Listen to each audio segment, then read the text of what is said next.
या बातम्या विस्तारानं। देशात आज शिक्षक दिन साजरा होत आहे। या निमित्त नवी दिल्लीत होणाऱ्या कार्यक्रमात राष्ट्रपती द्रौपदी मुर्मू देशभरातल्या 66 शिक्षकांना राष्ट्रीय शिक्षक पुरस्कारानं सन्मानित करतील। यासाठी केंद्रीय शिक्षण मंत्रालयाच्या शालेय शिक्षण आणि साक्षरता विभागानं 45 तर उच्च शिक्षण विभागानं 21 शिक्षकांची निवड केली आहे। यामध्ये राज्यातल्या 4 शिक्षकांचा समावेश आहे। शालेय शिक्षणात नांदेडमधल्या जिल्हा परिषद हायस्कूल अर्धपूर या शाळेचे डॉक्टर शेख मोहम्मद वकरुद्दीन शेख हमीदुद्दीन यांची तर लातूरच्या दयानंद कला महाविद्यालयाचे डॉक्टर संदीपान जगदाळे यांचा समावेश आहे।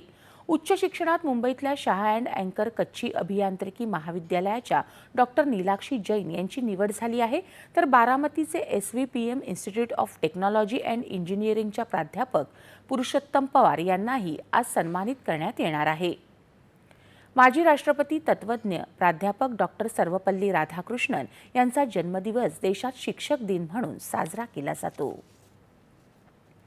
शिक्षक दिनाच्या पूर्वसंध्येला